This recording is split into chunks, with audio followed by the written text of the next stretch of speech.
नमस्कार दोस्तों, आप लोगों का स्वागत है मेरे चैनल एजुकेशन क्लासेस हिंदी में। आज हम लोग असिस्टेंट प्रोफेसर के सिलेबस में शामिल निबंध विकलांग श्रद्धा का दौर पढ़ेंगे, जो हरिशंकर परसाई जी द्वारा रचित है। और दोस्तों, अगर आपने मेरे चैनल को सब्सक्राइब नहीं किया है तो प्लीज़ आप मेरे चैनल को सब्सक्राइब कर लें और मेरे वीडियो को लाइक करें। तो चलिए स्टार्ट करते हैं। हरिशंकर परसाई की चुनिंदा व्यंग्य रचनाएं। दोस्तों, इनका जो यह निबंध है बहुत ही महत्वपूर्ण है। पिछली बार इस निबंध से क्वेश्चन पूछा गया था। तो हिंदी के महान व्यंग्यकार हरिशंकर परसाई की चुनिंदा रचनाओं का संकलन, इनका अनुक्रम देखते हैं। इनकी रचनाओं का कौन कौन सी हैं।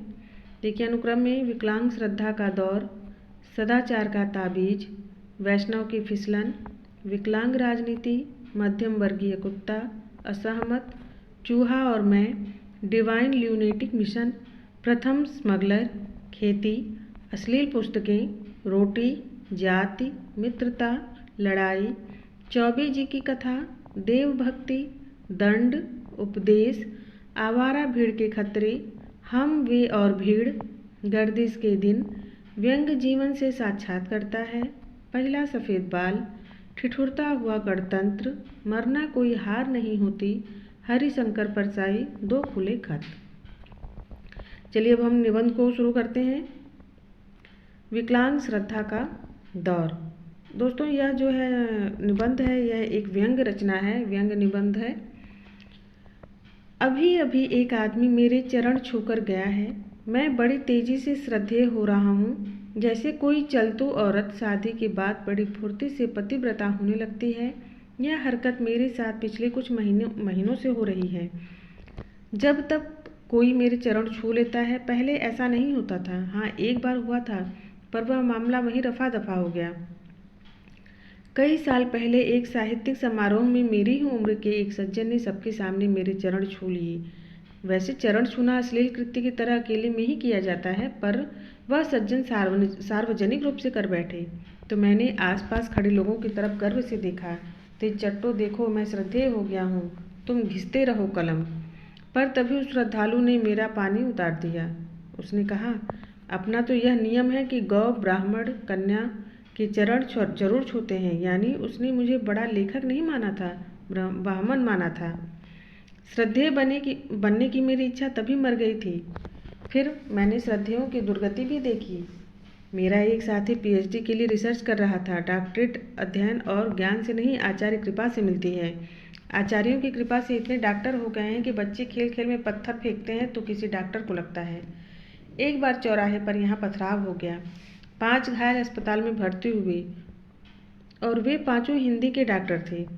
नर्स अपने अस्पताल के डॉक्टर को पुकारती, डॉक्टर साहब, तो बोल पड़ते थे, ये हिंदी के डॉक्टर। मैंने खुद कुछ लोगों के चरण छूने के बहाने उनकी टांग खींची है, लंगोटी धोने के बहाने लंगोटी चुराई है। श्रद्धेय बनने की भयावहता मैं समझ गया था, वरना मैं समर्थ हूँ, अपने आप को कभी का श्रद्धेय बना लेता। मेरे ही शहर में कॉलेज में एक अध्यापक थे। उन्होंने अपने नेम प्लेट पर खुद ही आचार्य लिखवा लिया था। मैं तभी समझ गया था कि इस फुहड़पन में महानता के लक्षण हैं। आचार्य बम्बई वासी हुए और वहाँ उन्होंने अपने को भगवान रजनीश बना डाला। आजकल वह फूहड़ से शुरू करके मान्यता प्राप्त भगवान है। मैं भी अगर नेम प्लेट के नाम के आगे पंडित लिखवा लेता तो कभी का पंडित जी कहलाने लगता। सोचता हूँ, लोग मेरे चरण अब क्यों छूने लगे हैं। यह श्रद्धा एकाएक कैसे पैदा हो गई। पिछले महीनों में मैंने ऐसा क्या कर डाला। कोई खास लिखा नहीं है, कोई साधना नहीं की, समाज का कोई कल्याण भी नहीं किया, दाढ़ी नहीं बढ़ाई, भगवा भी नहीं पहना, बुजुर्गे भी कोई नहीं आई। लोग कहते हैं ये वयोवृद्ध हैं और चरण छू लेते हैं। वे अगर कमीने हुए तो उनके कमीनेपन की उम्र भी 60-70 साल हुई। लोग वयोवृद्ध कमीनेपन के भी चरण छू लेते हैं। मेरा कमीनापन अभी श्रद्धा के लायक नहीं हुआ है। इस 1 साल में मेरी एक ही तपस्या है, टांग तोड़कर अस्पताल में पड़ा रहूं। हड्डी जुड़ने के बाद भी दर्द के कारण टांग फुर्ती से समेट नहीं सकता। लोग मेरी इस मजबूरी का नाजायज़ फ़ायदा उठाकर झट मेरे चरण छू लेते हैं। फिर आराम के लिए मैं तख्त पर लेटा ही ज़्यादा मिलता हूँ। तख्त ऐसा पवित्र आसन है कि उस पर लेटे दुरात्मा के भी चरण छूने की प्रेरणा होती है। क्या मेरी टांग में से दर्द की तरह श्रद्धा पैदा हो गई है? तो यह विकलांग श्रद्धा है। जानता हूँ देश में जो मौसम चल रहा है उसमें श्रद्धा की टांग टूट चुकी है, तभी मुझे भी यह विकलांग श्रद्धा दी जा रही है। लोग सोचते होंगे इसकी टांग टूट गई है, यह असमर्थ हो गया, दयनीय है, आओ इसे हम श्रद्धा दे दें। हाँ, बीमारी में से श्रद्धा कभी कभी निकलती है। साहित्य और समाज के एक सेवक से मिलने मैं एक मित्र के साथ गया था। जब वह उठे तब उस मित्र ने उनके चरण छू लिए। बाहर आकर मैंने मित्र से कहा, यार तुम उनके चरण क्यों छूने लगे? मित्र ने कहा, तुम्हें पता नहीं है, उन्हें डायबिटीज़ हो गया है। अब डायबिटीज़ श्रद्धा पैदा करे तो मेरी तो टूटी टांग भी कर सकती है। इसमें कुछ अटपटा नहीं है। लोग बीमारी से कौन फायदे नहीं उठाते। मेरे एक मित्र बीमार पड़े थे। जैसे ही कोई स्त्री उन्हें देखने आती वह सिर पकड़कर कराहने लगते। स्त्री पूछती, क्या सिर में दर्द है? वे कहते, हाँ सिर फटा पड़ता है। स्त्री सहज ही उनका सिर दबा देती है। उनकी पत्नी ने ताड़ लिया, कहने लगी, क्यों जी, जब कोई स्त्री तुम्हें देखने आती है तो तभी तुम्हारा सिर क्यों दुखने लगता है? उसने जवाब भी माकूल दिया, कहा, तुम्हारे प्रति मेरी इतनी निष्ठा है कि पर स्त्री को देखकर मेरा सिर दुखने लगता है। जान प्रीत रस इतने हुमाही। श्रद्धा ग्रहण करने की भी एक विधि होती है। मुझसे सहज ढंग से अभी श्रद्धा ग्रहण नहीं होती, अटपटा जाता हूँ। अभी पार्ट टाइम श्रद्धेय ही हूँ। कल 2 आदमी आए। वे बात करके जब उठे तब एक ने मेरे चरण छूने को हाथ बढ़ाया। हम दोनों ही नौसिखियों। उसे चरण छूने का अभ्यास नहीं था, मुझे छुआने का। जैसा भी बना उसने चरण छू लिए। पर दूसरा आदमी दुविधा में था। वह तय नहीं कर पा रहा था कि मेरे चरण छुए या नहीं। मैं भिखारी की तरह से देख रहा था। वह थोड़ा सा झुका, मेरी आशा उठी, पर वह फिर सीधा हो गया। मैं बुझ गया। उसने फिर जी कड़ा करने की कोशिश की। थोड़ा झुका, मेरे पाँव में फड़कन उठी, फिर वह असफल रहा। वह नमस्ते करके ही चला गया। उसने अपने साथी से कहा होगा, यार तुम भी यार कैसे टुच्चों के चरण छूते हो। मेरे श्रद्धालु ने जवाब दिया होगा, काम निकालने को उल्लुओं से ऐसा ही किया जाता है। इधर मुझे दिन भर ग्लानि रही, मैं हीनता से पीड़ित रहा। उसने मुझे श्रद्धा के लायक नहीं समझा। ग्लानि शाम को मिटी जब एक कवि ने मेरे चरण छुए। उस समय मेरे एक मित्र बैठे थे। चरण छूने के बाद उसने मित्र से कहा, मैंने साहित्य में जो कुछ सीखा है परसाई जी से, मुझे मालूम है वह कवि सम्मेलनों में हुट होता है। मेरी सीख का क्या यह नतीजा है? मुझे शर्म से अपने आप को जूता मार लेना था, पर मैं खुश था। उसने मेरे चरण छू लिए थे। अभी कच्चा हूँ, पीछे पड़ने वाले तो पतिव्रता को भी छिनार बना देते हैं। मेरे ये श्रद्धालु मुझे पक्का श्रद्धेय बनाने पर तुले हैं। पक्के सिद्ध श्रद्धेय मैंने देखे हैं। सिद्ध मकरध्वज होते हैं, उनकी बनावट ही अलग होती है।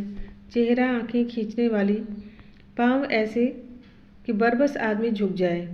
पूरे व्यक्तित्व पर श्रद्धेय लिखा होता है। मुझे ये बड़े बौड़म लगते हैं, पर ये पक्के श्रद्धेय होते हैं।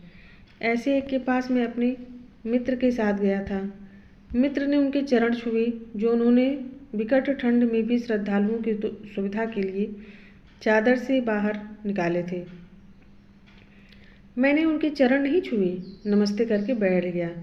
अब एक चमत्कार हुआ। होना यह था कि उन्हें हीनता का बोध होता कि मैंने उन्हें श्रद्धा के योग्य नहीं समझा। हुआ उल्टा, उन्होंने मुझे देखा और हीनता का बोध मुझे होने लगा। हाय, मैं इतना अधम कि अपने को इनके पवित्र चरण को छूने के लायक नहीं समझता। सोचता हूँ ऐसा बाध्य करने वाला रोग मुझे ओछे श्रद्धेय में कब आएगा। श्रद्धेय बन जाने की इस हल्की सी इच्छा के साथ ही मेरा डर बरकरार है। श्रद्धेय बनने का मतलब है नॉन पर्सन अव्यक्ति हो जाना। श्रद्धेय वह होता है जो चीज़ों को हो जाने दे, किसी चीज़ का विरोध न करे, जबकि व्यक्ति के चरित्र की पहचान ही यह है कि वह किन चीज़ों का विरोध करता है। मुझे लगता है लोग मुझसे कह रहे हैं, तुम अब कोने में बैठो, तुम दयनीय हो, तुम्हारे लिए सब कुछ हो जाया करेगा, तुम कारण नहीं बनोगे, मक्खी भी हम उड़ाएंगे। और फिर श्रद्धा का यह कोई दौर है देश में? जैसा वातावरण है उसमें किसी को भी श्रद्धा रखने में संकोच होगा। श्रद्धा पुराने अखबार की तरह रद्दी में बिक रही है। विश्वास की फसल को तुषार मार गया। इतिहास में शायद कभी किसी जाति को इस तरह श्रद्धा और विश्वास से हीन नहीं किया होगा। जिस नेतृत्व पर श्रद्धा थी उसे नंगा किया जा रहा है। जो नया नेतृत्व आया है वह उतावली में अपने कपड़े खुद उतार रहा है। कुछ नेता तो अंडरवियर में ही हैं। कानून से विश्वास गया, अदालत से विश्वास छीन लिया गया। बुद्धिजीवियों की नस्ल पर ही शंका की जा रही है। डॉक्टरों को बीमारी पैदा करने वाला सिद्ध किया जा रहा है। कहीं कोई श्रद्धा नहीं, विश्वास नहीं। अपने श्रद्धालुओं से कहना चाहता हूँ, यह चरण छूने का मौसम नहीं, लात मारने का मौसम है। मारो एक लात और क्रांतिकारी बन जाओ। तो दोस्तों, आपको मेरा यह वीडियो कैसा लगा? अगर अच्छा लगा हो तो प्लीज़ आप मेरे चैनल को लाइक कर लीजिए, सब्सक्राइब कर दीजिए। धन्यवाद। फिर मिलते हैं अगले वीडियो में।